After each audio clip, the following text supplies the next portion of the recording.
This is the Wrap Party Podcast, a show for filmmakers and creatives who care about the work and the people behind it. We break down real sets, real lessons, and the moments that shape who we are, not just what we make. It's about craft, community, and the calling to keep showing up. Let's get into it. Welcome, everybody. This is Crew Call, Episode 1, Breakdown, first crew call. What'd you think? It was a great experience, and it was really fun with working with the crew that we had and the equipment that we had to produce this for Jon. I think the end result came out really nice, and it worked for him for exactly what his needs were for promoting the fight. So it was a win-win all around. Yeah, I think so too.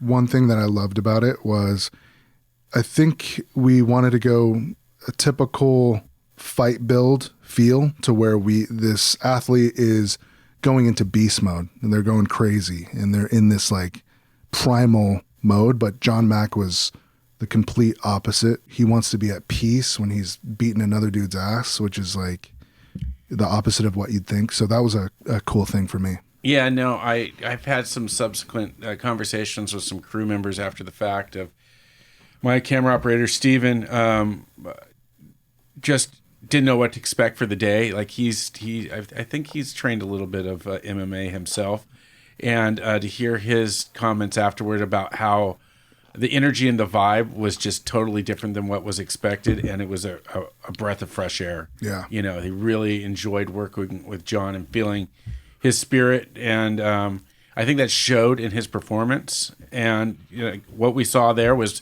the real Jon Mac, and I think we captured that. We did a good job of capturing that. Yeah. The vibe was crazy. There's something to be said about the San Diego vibe. Without a doubt. I often hear from producers and directors and other production folk coming in from out of San Diego that are visiting us. We're working on commercial production. Like, what a breath of fresh air you and your crew have been. Like, we love the vibe. We love the positivity.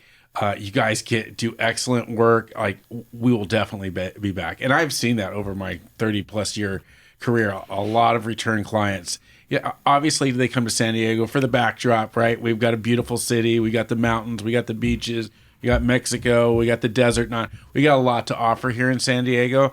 And but I think knowing that they have a good production base to get anything accomplished that they want done is definitely a plus. And getting back to your point, like the crew, we've all worked together. For the most part, we've all worked together for years. So we're a very tight crew, and we've worked on anything from commercial production, sports promos, corporate stuff, any and everything that travels through San Diego. So it was definitely fun being in an environment with those people that we're not in every day, where it's just a grind. It was more like, we're coming for a common purpose here to put this together.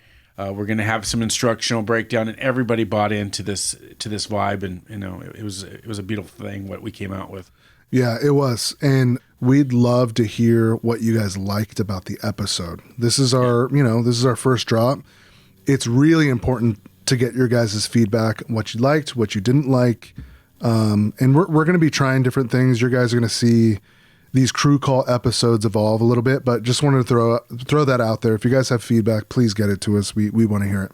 Yeah, definitely. Your feedback drives us in our content creation and how we go forward and what sort of things that you might want to see. We have the next one in the queue. We're going to be doing on a volume set. That's the next one in queue. That'll be episode 2. So I'm super stoked. We just got back from producing that and super stoked on what we got there as well. So can't wait to drop that one. But getting back to this first one, just a pleasure to work on it and have everybody involved. A big shout out to all those that were involved, and thank you for making this a positive production. 100%. All right. Let me just start with an off script question. The scale of this crew, the size of this production. I think that just letting people know our perspective on that is going to help people kind of think about where they fit in and where they're at in their career. Tell us about, obviously I was there, this is for the viewers. Tell us about the overall scale of this. Is this a small? Is this a medium-sized production? The scale of this production, I would say, was closest to like a medium scale production. There was a good amount of us there. There's at least 20 of us out there on set, anywhere from producing, directing, DP, shooting, audio, production assistants, art department. List goes on and on. But everybody, all the major players were there and contributed. So I would say this is a fairly good sized shoot.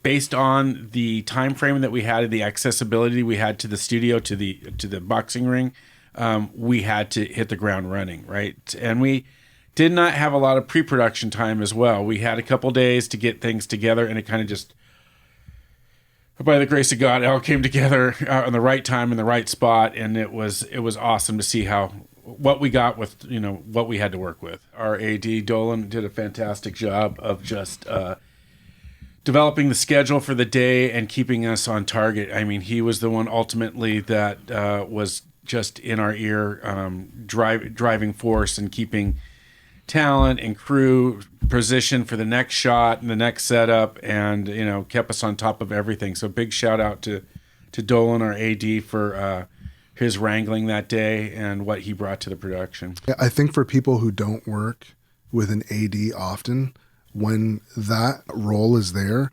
things feel different. We only had a couple days to produce the thing. Him just finding out about it and hearing us work through it, and him putting the pieces together for the day real time, it's incredible. Absolutely. No, I think it's a essential crew member for any decent sized production as an assistant director, working with you in pre-production to develop what that day looks like, the story, rough out any ideas, make any suggestions from experience, how to interact, what things that we may not have seen for involving the location or the talent. I mean, instrumental in making something like this come together. So again, big props to our AD Dolan. Yeah, 100%. Big picture goals for this shoot. As I'm thinking through it, so Jon Mac, our talent, had a fight coming up at the time that we filmed this, and it was a Bellator event, big event at Pechanga Arena here in San Diego. And this was a promo for his fight. It was his comeback story. I think when we decided to go this direction for the first crew call, it was like, all right, what's the most badass thing we could shoot? Not just a sit-down interview, an athlete. We wanted to come out with a bang. So MMA fighter, boxing gym. Well, I think we just wanted to show the highest level of production value that we could with what the resources that we had, the time we had, the resources we had, the manpower that we had. I think we tried to just come out with as much of a bang as we possibly could. I think it showed. I think we came out with a really good product based on all the elements that we had to work with. But the goal obviously was to show the audience a day in the like of production, and like the real grit and grind of a day of production, and how many shots go in and what sort of setups go into that. We really wanted to be able to display that in real time in a 10-hour day, what that looked like. And I think that we walked them through that segment, and then we further breaking down that segment. I think it gives them a good idea of what a medium-sized production looks like. Yeah, I think you and I both, when we're going to do something, it's going to be, at a certain standard. So that leads me to the next question. We chose some pretty nice gear for this one. Yeah. We called in some favors. Let's just run through, I guess, let's just talk about the lighting packages. Yeah, as far as the lighting package goes, we're blessed to have accessibility to a lot of my gear that was available that weekend, lights and trucks and whatnot. So we just went full send, let's bring it all, and we'll utilize what we can. The big problem that we had, obviously, was we had a limitation on power. So that took in a factor to what instruments we used or how big of a source that we could use on the lighting side. The other big advantage that we had was we had accessibility to the Ariel F package. I mean, that was awesome. That is the gold standard as far as what we strive for. And we had a nice lens package and camera package at our disposal, and that helped us to really, create something special. Yeah, for sure. Shot on Alexa Mini LF. Chris, you brought out your 5-ton. It's very nice to have that and to show off those toys. But we had the Fisher 10 out. That's true. Yeah. I had Fisher 10 package at our disposal as well, and we certainly utilized that, and I think that ultimately helped us to make our day. I always say it helped to make us our day. Everything helps to make our day, but like being able to get camera, we weren't on Movi, we weren't on Steadicam. Those would have been other options, but being able to have the camera on dolly and not always on track. I think the only shot that we used, well, actually two. We used track for the first shot coming through the ropes, and we used it when we came around.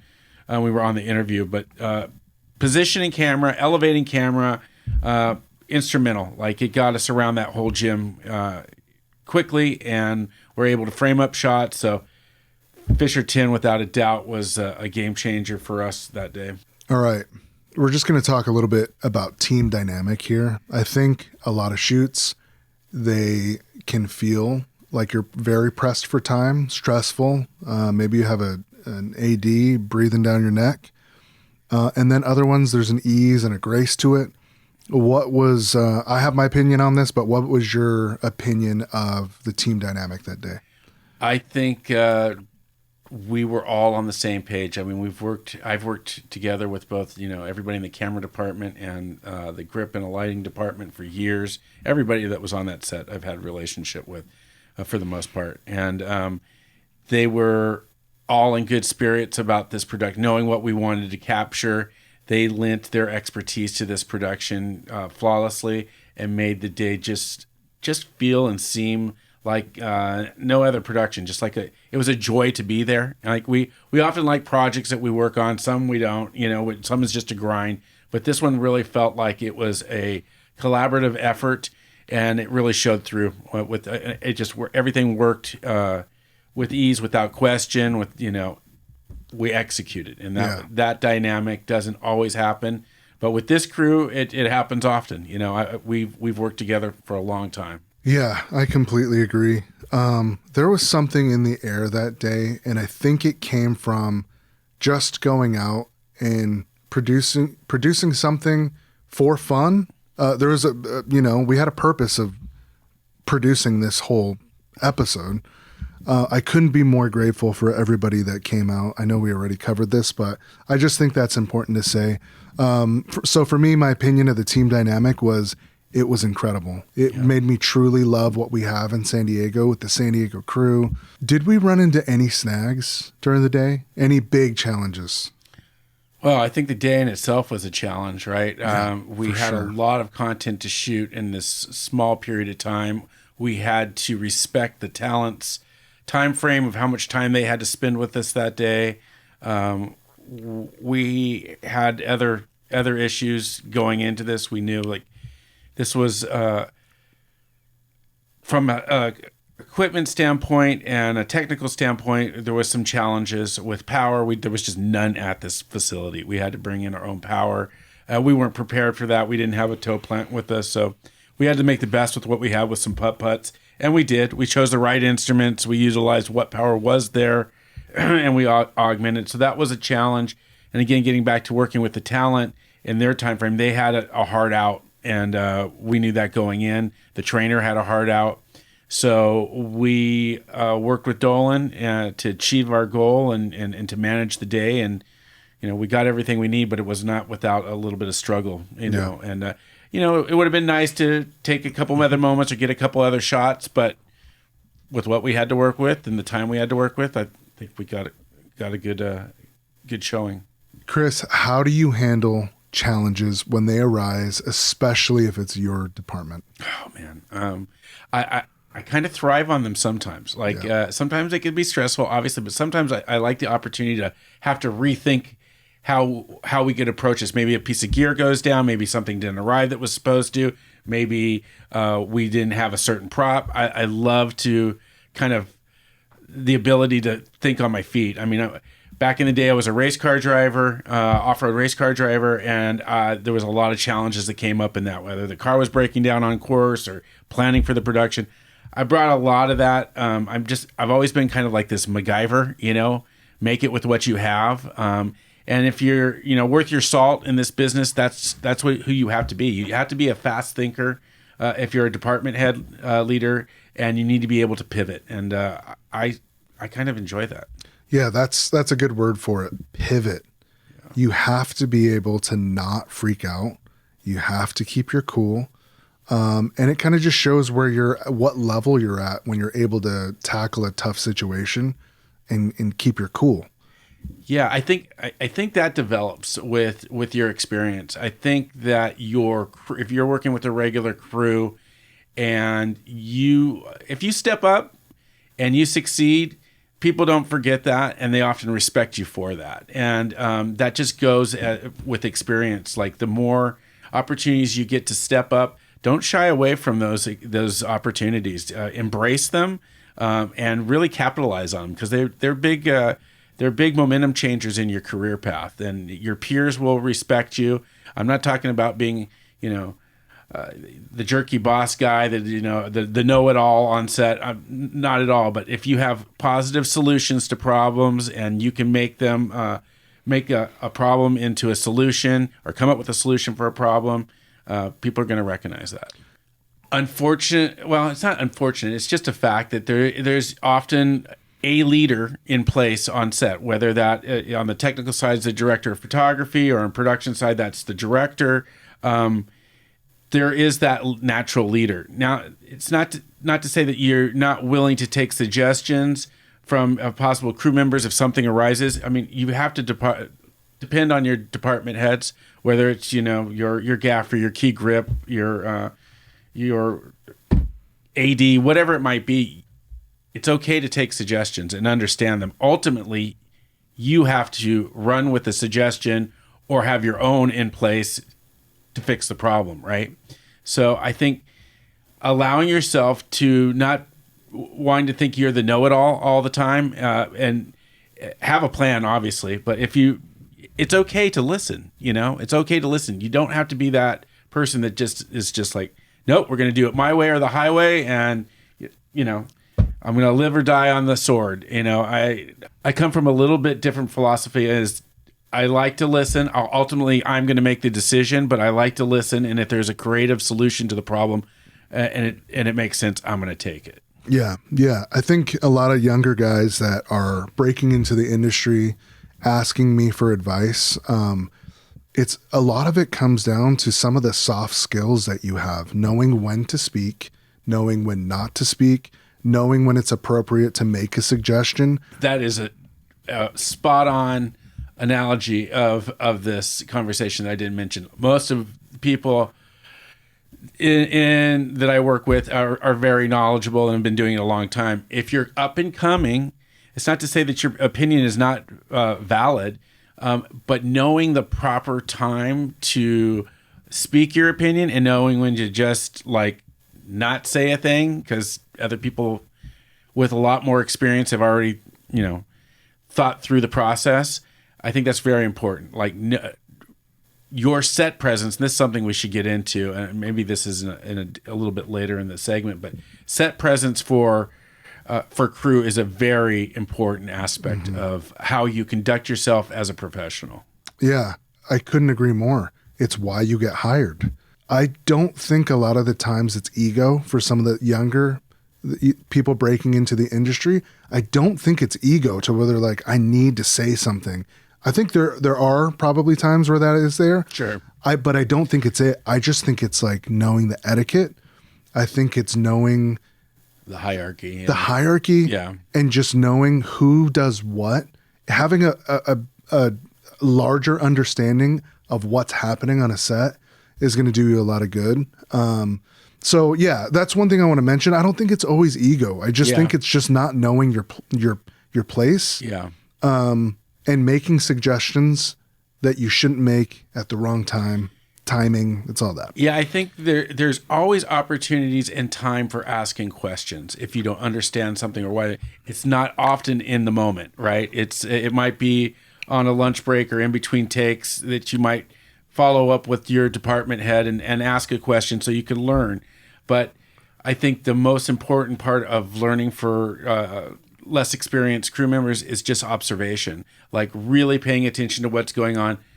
And if you don't understand something, file those questions for later. Definitely ask them why you did this, whatever the question might be. Follow up with the appropriate person to ask it, but obviously figure out the right time and pace of the day to do such. Yeah.